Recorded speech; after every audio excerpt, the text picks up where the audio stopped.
Good old Shahid again. Yeah, he shows us how to take control back and how to take care of ourselves. Take note.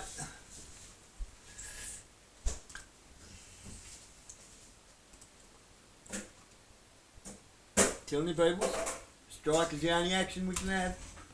About the psychological, the cultural, and the civilizational fraud that's at the... Well, something very interesting is happening right now on TikTok, on social media. You should pay close attention, not just because of what it reveals about the global economy, because of what it reveals about the psychological, the cultural, and the... This man was pivotal in fighting against ISIS in Egypt. He fights every day against the militias that were trained by the West, using that. This is proper Islam. No, I'm not saying we should amalgamate a whole bunch of religions. I'm saying we should get rid of religion and try having some faith for a change.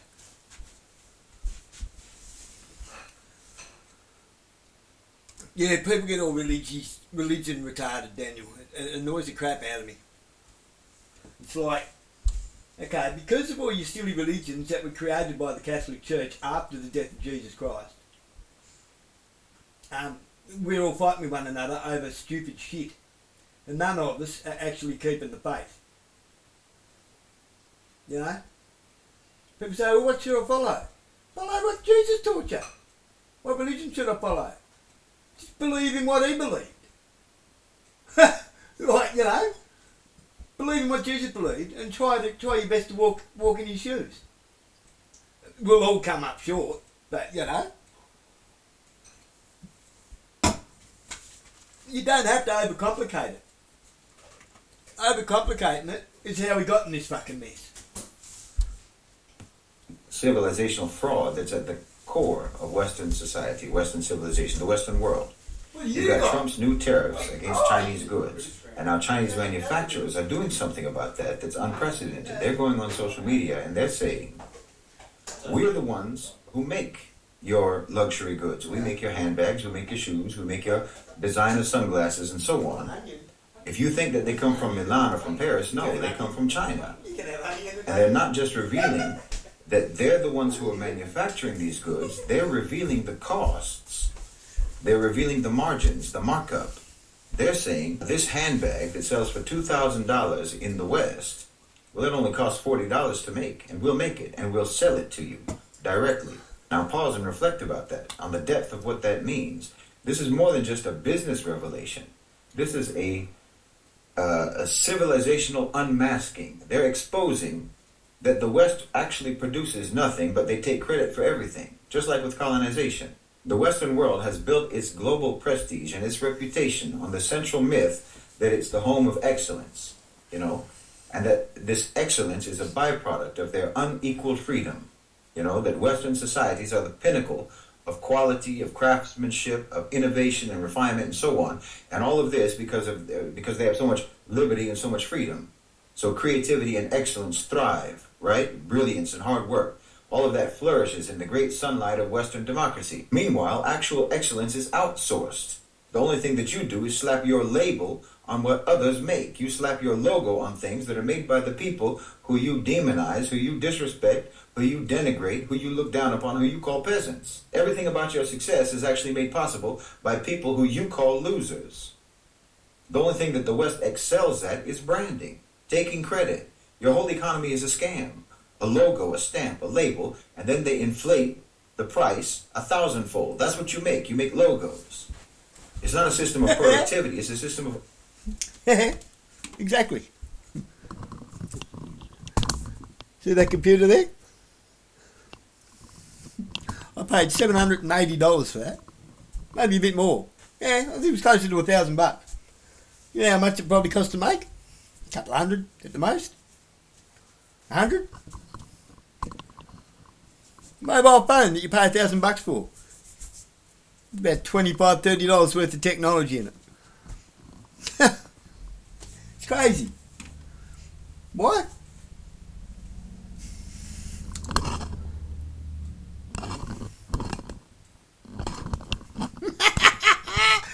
the international free trade agreements that only, you know, people like Jerry Harvey have the purchasing power to do that. You and I can't do that. Appropriation. It's an economy of logos. It takes what others produce, stamp their name on it, and then sell it back to the world at an obscene profit. That's not excellence, that's fraud. And no one should be surprised by this, because this is a pattern that repeats throughout your so-called society, your so-called civilization. You know, from Elvis Presley singing Hound Dog to the crown jewels of the British monarchy stolen from India. You're that dumb jock who puts his name on a test that he paid someone else to take for him. That's America. And you're literally charging people for nothing. It's like how you buy a $5 coffee that's 80% foam.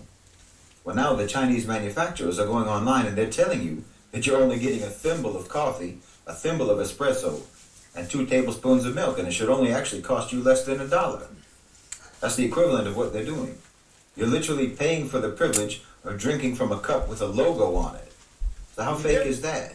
I mean, imagine being some rich idiot who's spending all of this money on a handbag, and you thought that your wealth was buying you some sort of exclusivity, who thought that, you know, this branded handbag or that branded handbag was actually made from a higher quality leather than a suburban soccer mom could afford, only to find out that even the highest quality of cowhide is actually still accessible to the janitor of their Manhattan apartment building.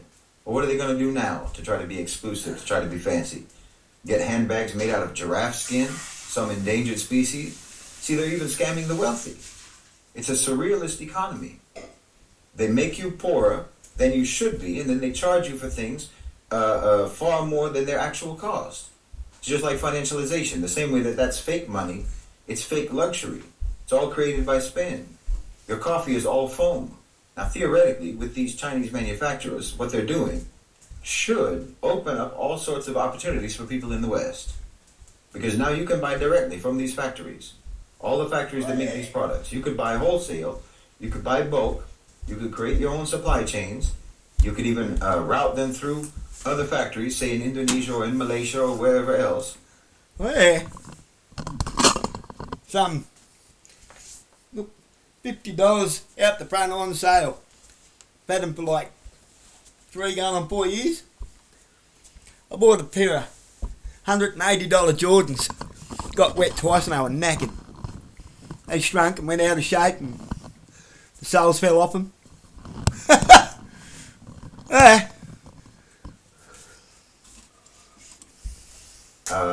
And then have those factories slap your own logos or your own tags on them, saying that they were made in that country to bypass the tariffs, and boom, you have your own business. You can even make your own designs with identical materials, with the identical quality standards of all those luxury brand companies. But I know that the only people who are going to even do that, most likely in the U.S., are going to be immigrants, because Americans themselves are not actually anymore an enterprising people, if they ever were. You don't actually come from a culture that has initiative.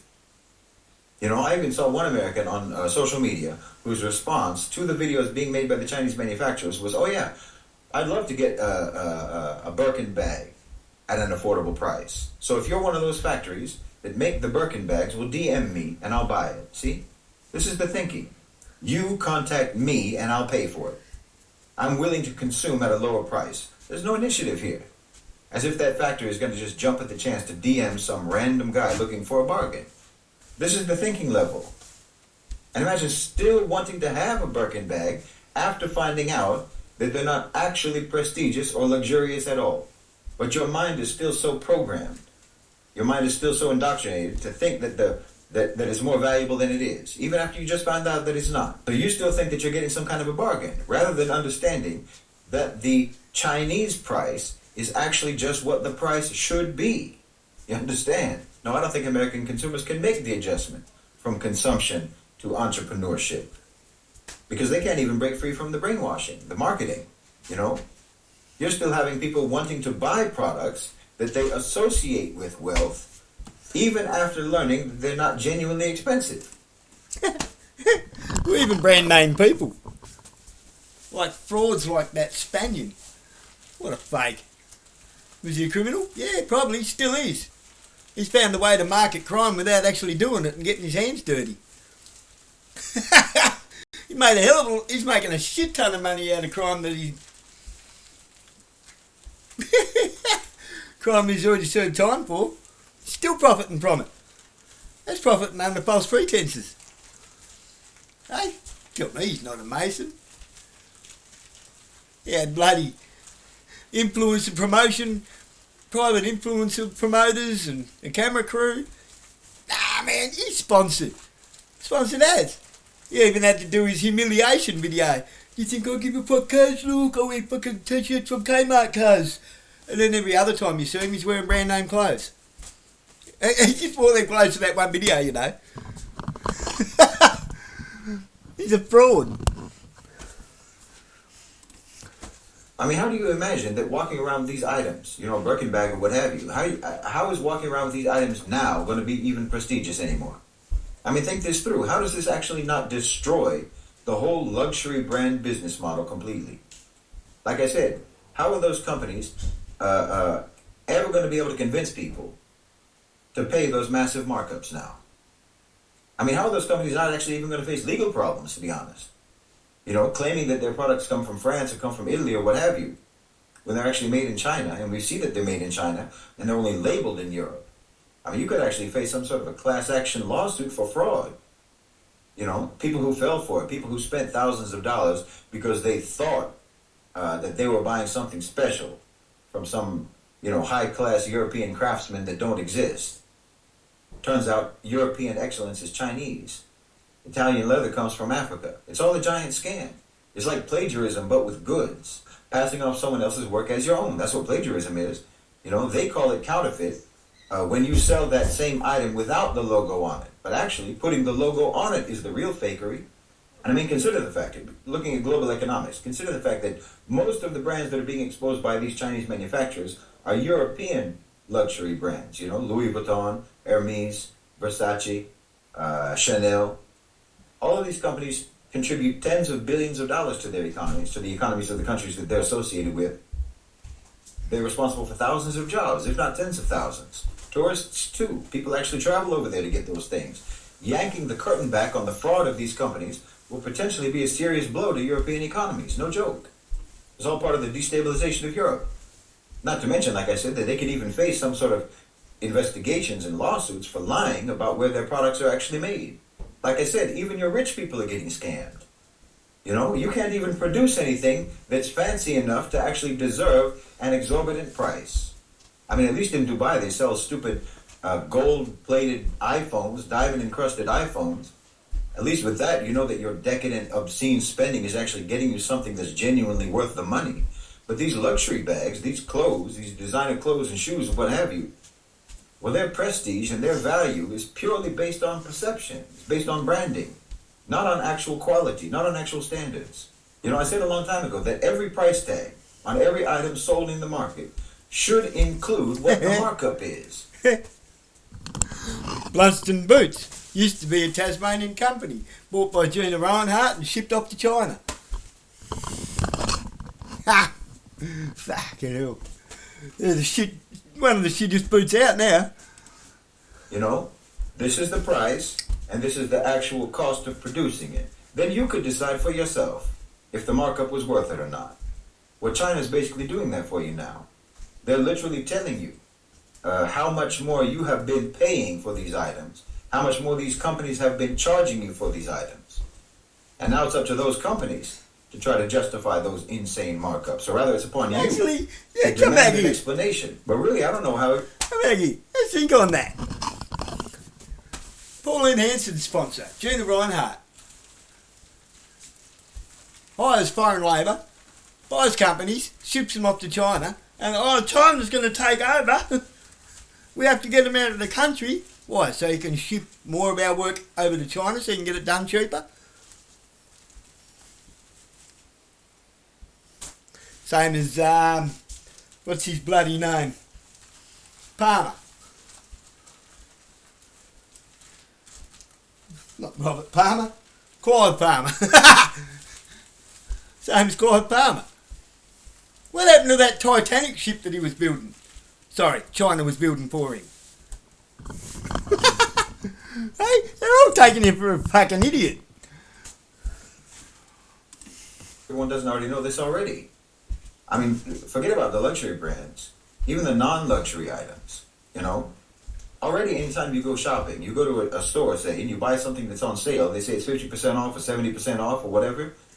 That just means that regularly you're paying 60 to 80 to 90% more than their break-even price because they're still making a profit even when they sell it to you at 70% off. Meaning, when it isn't on sale, you're getting absolutely gouged on the price. Because yes, that's what they're revealing about the luxury brands.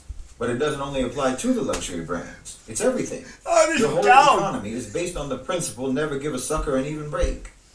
And that's what you call the glory of the free market. Just take advantage of everybody. Meanwhile, in so-called communist China, where there's supposedly no freedom, there's supposedly no liberty, there's supposedly no democracy, and so on, in that so-called authoritarian, terrible country that poses a threat to the whole world, people are actually buying things at the prices that reflect their real cost. They're paying fair prices. And you know, another aspect of this that no one in the West wants to talk about, they'll say Yeah, that if... like I just said. How much do you reckon Jerry Harvey pays for all the tech and furniture and white goods? TVs, phones, computers, beds, fridges, freezers. How much do you reckon he pays for them? He's on something like 3,000-4,000% markup on some stuff. 1,000%. That's insane. Which means they're not really getting ripped off in China. They can just buy shit cheap. Those goods were made in America, they'd be too expensive. And in fact, that's why so many manufacturing jobs even went to China in the first place, because of so-called cheap labor. That's what we always hear, right? They'll tell you that American workers want to be paid too much. It's the workers' fault.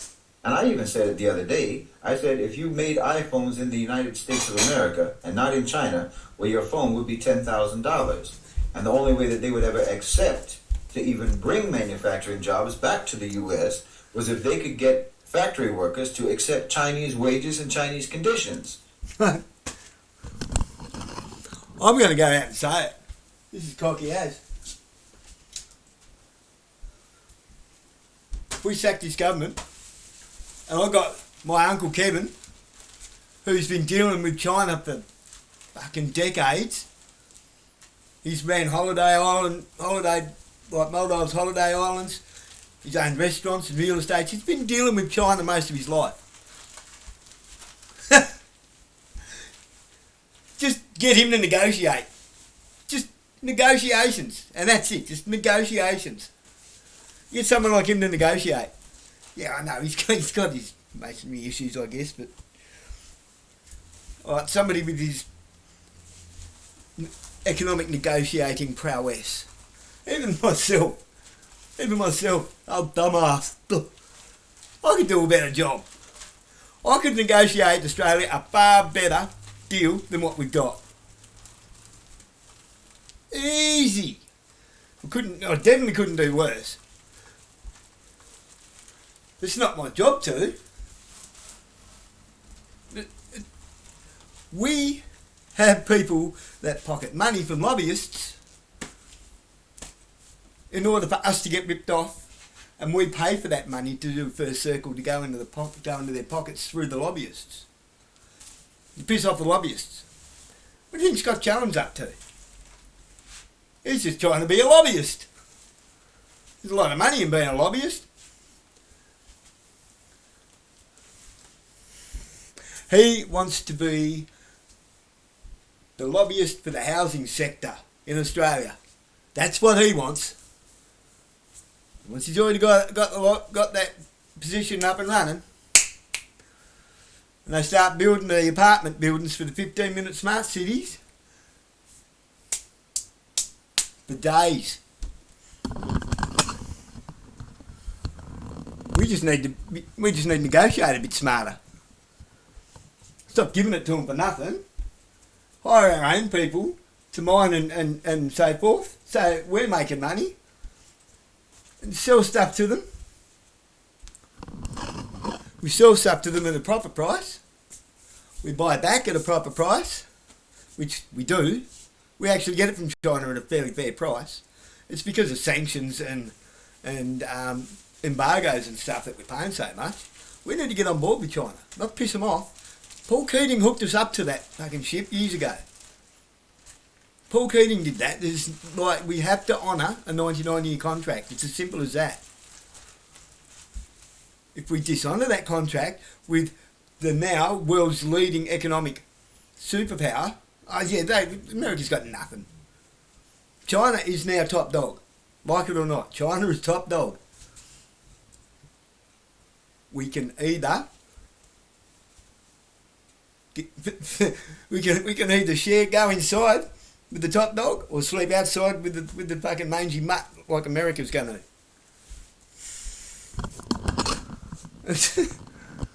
They're open to any trade. We can keep cash. We can keep whatever we want in our country as a sovereign country. But we've got to claim our sovereignty. We're not sovereign. Okay, but why?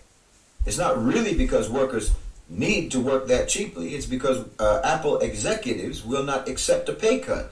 That's the real issue here. I mean, when Louis Vuitton charges 20 times the cost of production for a bag made in China, where do you think that profit is going? You already know it's not going to the labor. You already know it isn't going to the factory workers in China. No. That markup is going into executive pay packages. It's going to executive bonuses and perks and so on. Do you understand it? Because you absolutely could manufacture these things in the U.S. You could, assuming that you could ever get Americans to, obtain the necessary skills to do it. Yeah, I learned something the other day too. Housing Choices don't pay, Home Tasmania, they don't pay rates or taxes, land tax, which means Housing Choices isn't paying any rates or land tax. Do they pay any income tax, being a foreign entity, as an administrative company of our Commonwealth Housing? What a scam that is. Every time Centrelink gives us a pay rise, our rent is calculated on our gross household income. Our rent goes up. They get it. We don't.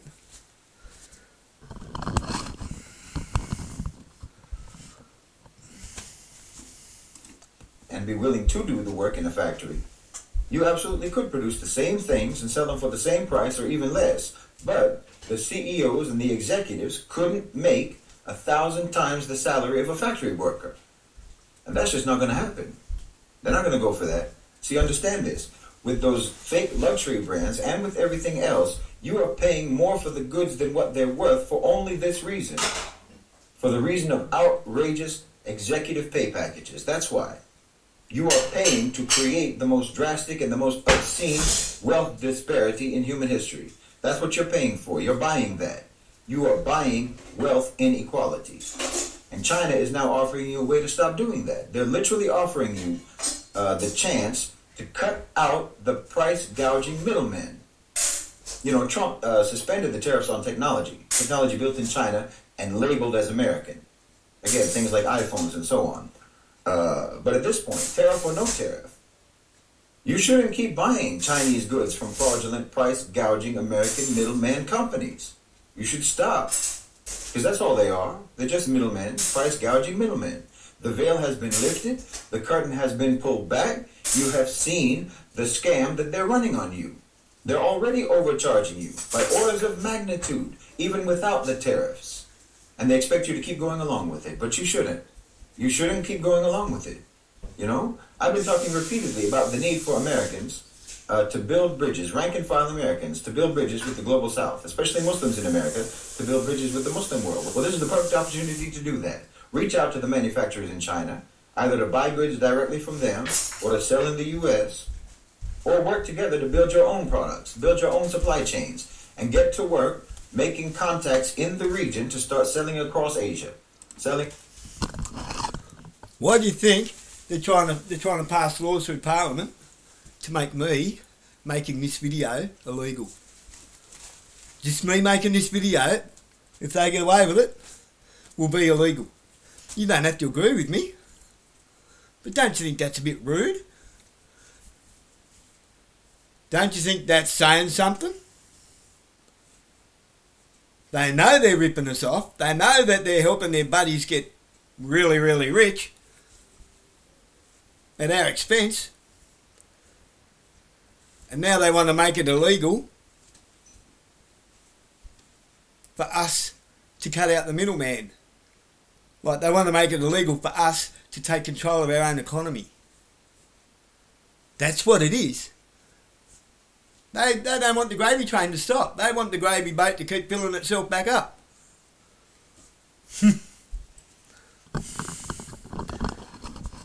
If we don't just strike, stop following these goons. Across Africa, selling across the Middle East, or what have you. Now you see why I've talked about the need for cultivating community in the United States and solidarity. Because look, if you don't have the capital to do what I'm talking about, you don't have the money to invest. If you have a community where you can pool your resources, think about it. If you have just say 20 or 30 people in your community, 20 or 30 people, and you each put in $100 or $200, so now you have somewhere between $3,000 to $7,000. Or say maybe you reach all the way up to $10,000. Okay, so you contact these factories in China, you order an assortment of wholesale items, you know, from hoodies to sunglasses to watches, you know, cosmetics, what have you, phone cases. Then you organize a block bazaar, selling at 100% or 200% markup, which is lower than the standard retail prices. You determine your markup depending upon your costs. So say you get sunglasses for $1 each wholesale from China. And then you sell each pair at your block bazaar for $8. Okay, at the end of that, inshallah, your community has made a nice bundle of money that you could put into a fund for neighborhood needs, a community fund, you know, to help people pay their utility bills, to help people pay their rent, to buy school supplies, to buy groceries, whatever. Eventually, you could even potentially fund your own startups in your community. You earmark a portion of the profits to continue financing those block bazaars, those community markets every month, every 2 months, whatever's feasible. I mean, why not? This is what I mean by starting our own pirate economy. Fuck the government. Pirate council and a pirate economy. Generate our own funds. Organise our own truck. Take our own rubbish to the dump. Make them irrelevant. Because they're about to dump us off on the rock, call us a thing.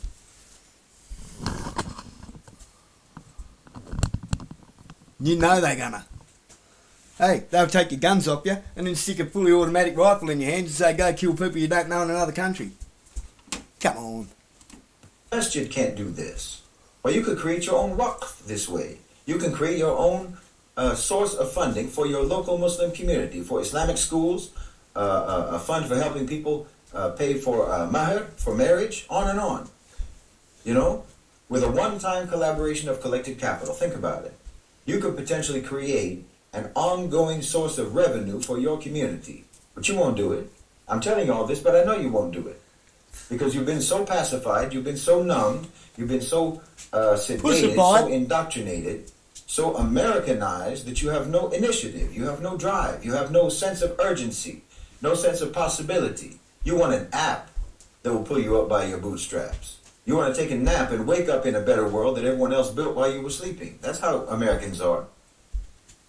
I mean, I already know that there's going to be comments in the comment section when we upload this video talking about, well, what about this, what about that, what about this complication, what about that complication, that difficulty, this difficulty, and so on. Because you have no problem-solving skills.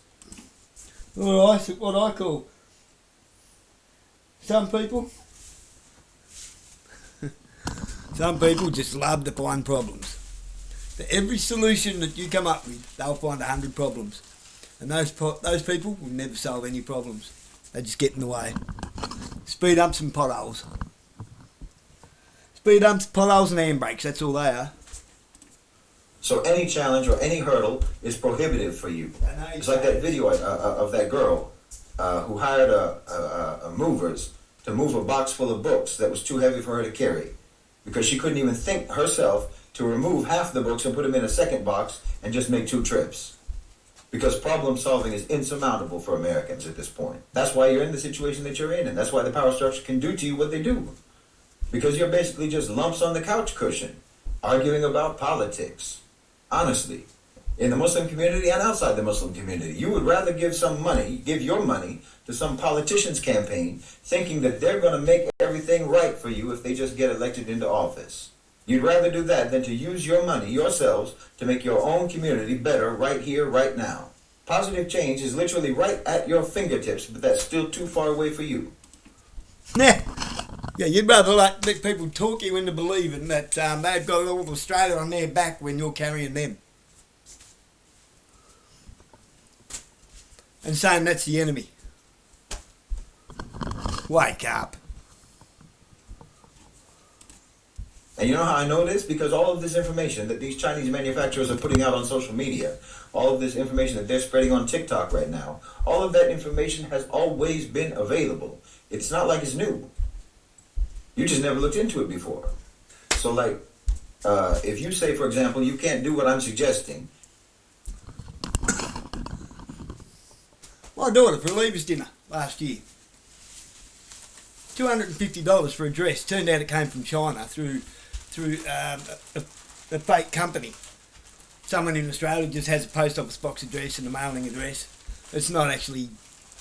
We thought it was a Queensland company. Turned out it was like someone that supplies someone like Wish or Temu. It was absolute garbage. $250. To return it was to get something else the same. Like, we fell into that trap. Well, my daughter did. She didn't look into the fine print on the freight. You look at where the freight starts its journey.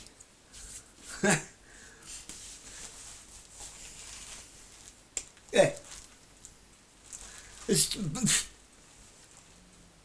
Somebody's making a killing. Making a killing basically out of being a backyard Jerry Harvey.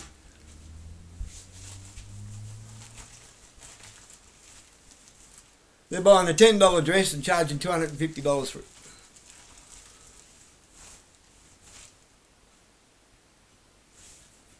And it's funny, because you think you're dealing with an Australian, turns out you're not at all. There wasn't even an Australian there to deal with.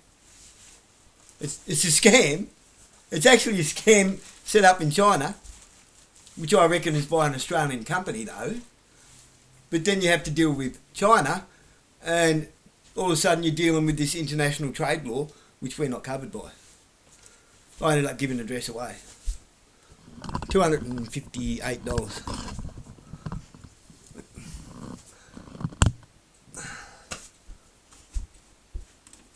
Because now there's tariffs on China, so it's not going to work, Brother Shaheed. Well, China's not the only country on earth with factories, brother. You can get goods from Vietnam, from Indonesia, from Nigeria, from Mexico, from all over the place. Thailand. You have options, but you have no initiative. I mean, prove me wrong. I dearly hope you do.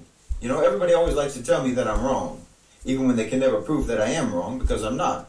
But I dearly hope that you can actually prove me wrong about this. Because look, if you put just like, say, $4,000 out of that $7,000 or $8,000 or $10,000 to purchasing goods, with the rest going to expenses and so forth, you could triple or quadruple that amount of money over just one weekend of sales potentially. Bring $12,000 to $16,000 to your community, or say $10,000 minus expenses and whatnot. You could do that every month. You could do that every 2 months, even twice a month if it's possible. Imagine the difference that you could make to your neighborhood. Imagine the difference you could make to your masjid, to your community. How many people could be helped? How many people could be supported with funds like that? Coming in every month, every 2 months. That's economic sovereignty on the community level. And that's absolutely what you're going to need in America. Every community in America is going to need that going forward. You know, don't go to Walmart or Costco or wherever else you people go in America to fund executive pay packages, because that's what you're doing when you go there. You need to normalize going to a block bazaar, going to a community market, whatever you want to call it, doesn't matter. Habituate your neighborhood, habituate your community to supporting themselves instead of donating their hard-earned salaries to the rich by shopping at some corporate behemoth. Because you already know that you can get all the same stuff now. Now you know you can get all the same stuff without the price gouging. Obviously, something like this is scalable. I mean, you could network communities across the country, massage it across the country. You know, the 501c3 organizations, which most mosques have, they're allowed to import and resell. Or you could start an LLC, you know, or make use of what China just launched, which is basically a shopping visa, where you can go over there yourself. You could find some designated buyers, designated shoppers to go over there with some empty luggage and fill it up, bring it back and declare it as personal items. You know, that might end up being less expensive than shipping. I mean, don't get identical duplicates of the brands, though, obviously. Because in America, you could actually get charged with selling counterfeits or intellectual property violations or copyright infringement or what have you. So if you're trying to sell so-called pirated goods, you'll get in trouble. But get something close enough, you know. Disclaimer. I'm not going to be held responsible for anybody that brings in 100 of the same T-shirt or 1,000 of the same T-shirt. Use your noodle. But how do you think all this chop tobacco is getting around? No one's going to be interested in those brands anymore anyway. That ship has sailed. So anyone who's thinking about going over to China and getting a Birkin bag or a Louis Vuitton bag without the logo and then selling it at Birkin bag prices in America, no, that's not going to work. That's a bad idea. But you can get the same quality and you can sell it at a reasonable profit and you could finance a community fund with that money. I don't see why not. Why not? They're always telling you in America to have a hustle mindset, have a grind mentality. No, what you need is a solidarity mentality, a community collective mentality, a mentality to lift your people up, help each other get ahead rather than trying to get ahead of other people. You know, try to make your community better, not try to get the better of your community. Why do you think everyone wants to hijack these movements?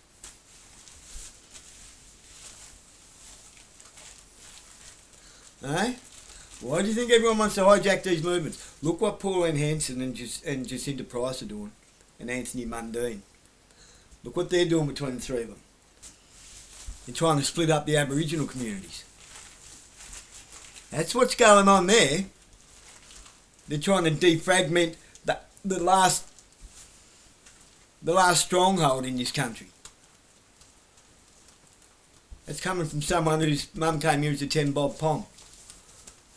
They're trying to destroy the last stronghold in this country of sovereignty.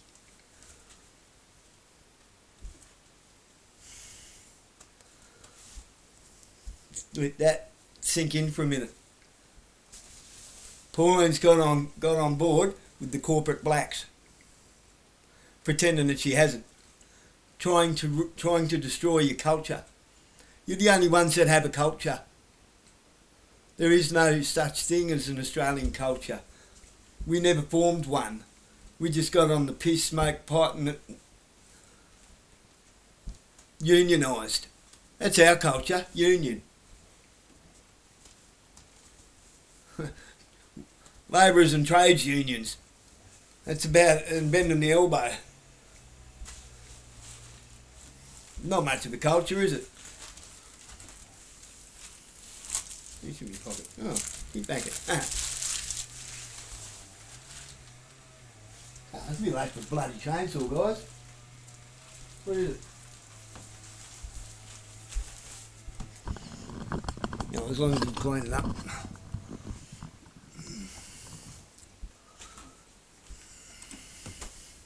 And that way you can circumvent these predatory, fraudulent, price gouging corporations. You can cut them out of your life and get them out of your neighborhoods. Make your community your own Walmart. Make your community your own bank. Make your community... There you go. You get a bunch of people and they unionise, they start a movement, and then that whole movement disintegrates into a whole bunch of little mini movements. And then they set up little community things like My Place, and then drop it on its ass. Everyone loses hope.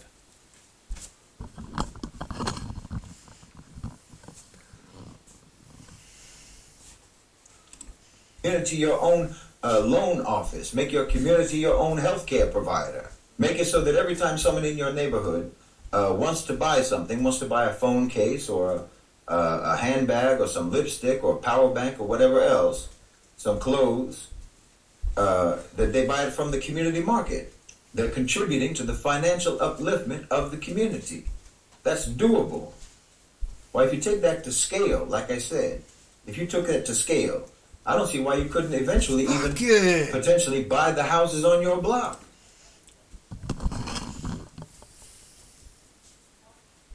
The government's got no problem with bypassing us and paying our rent directly to Housing Choices and paying our power bills directly to Aurora at ridiculous fucking prices.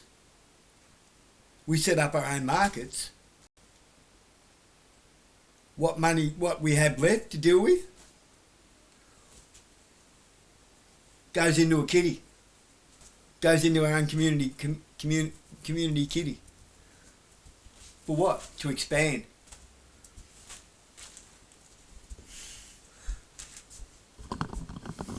We don't, it's fine, you can have your chips, you can have all that. We now have our own bank.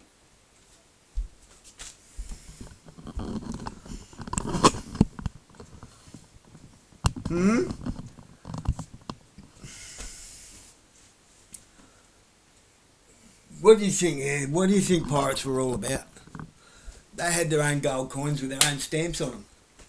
Their money was worth something because it was made of gold. Pieces of 8, silver, gold.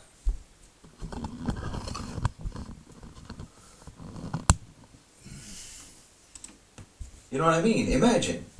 Who knows? Maybe you could even fit houses in your neighborhood with solar panels and get people out from under the electric company. Moving forward in America, y'all are going to need to build solutions like this for yourselves. Alternative community power structures, independence, and neighborhood sovereignty.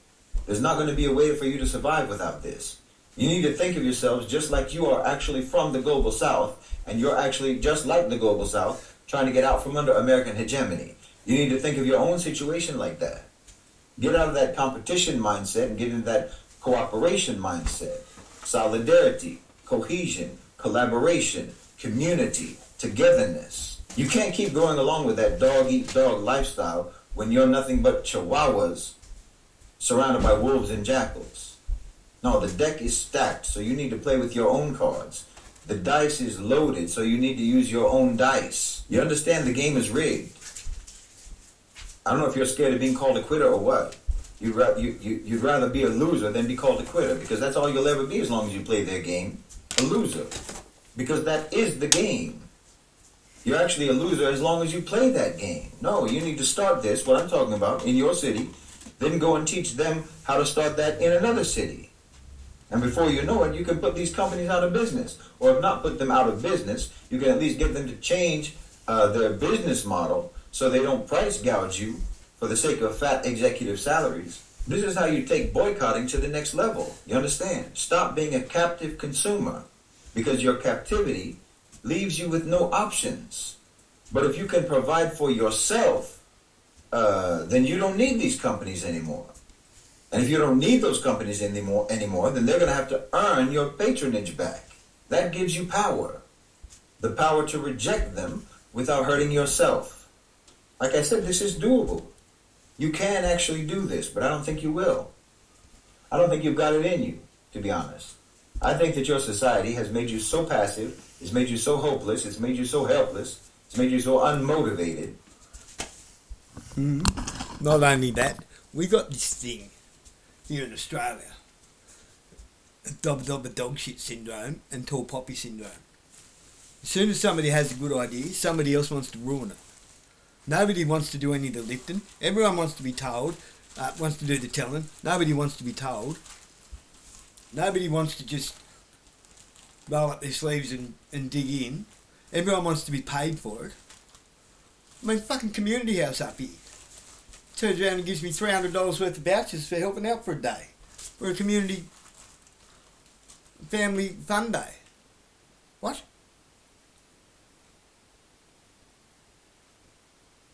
How's that a volunteering service? That was paid for by the community, Aboriginal community. I'm not even Aboriginal. What a rort.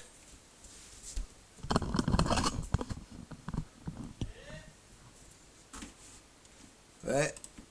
They've got you so docile and so sedated that I don't think you are even going to lift a finger.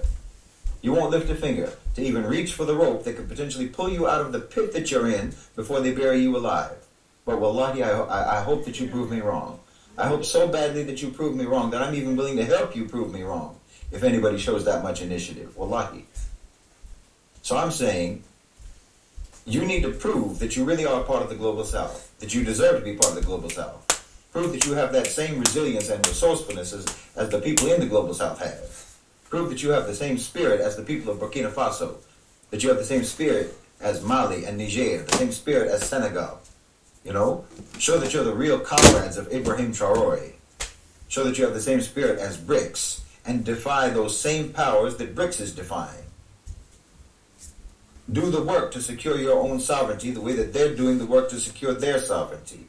Be part of that global movement against Western corruption, the global movement against Western domination and exploitation, and do it right there in their own house. Because if you have to be in the belly of the beast, well, I'm saying at least you can be an ulcer.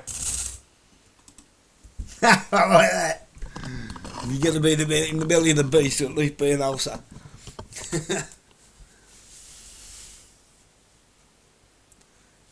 You're going to take our cash away, right? This isn't a maybe. This isn't a me speculating. This is me telling you that I've already been told by those who are going to take it. Hello? I don't listen to just anyone say rah rah. I go and ask them to their face.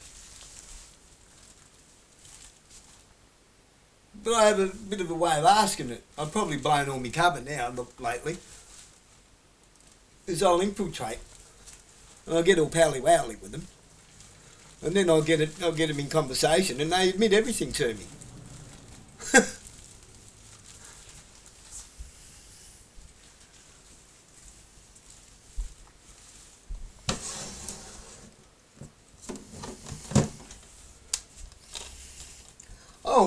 I'll bet you, even after all these videos I made, I could infiltrate Freemasons. Bet you I could.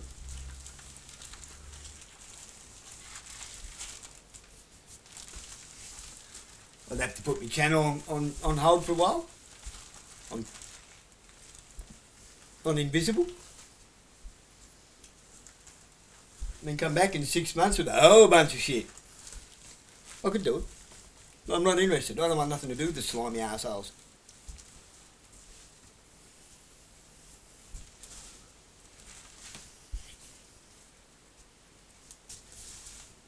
Infiltration and setting people up's easy.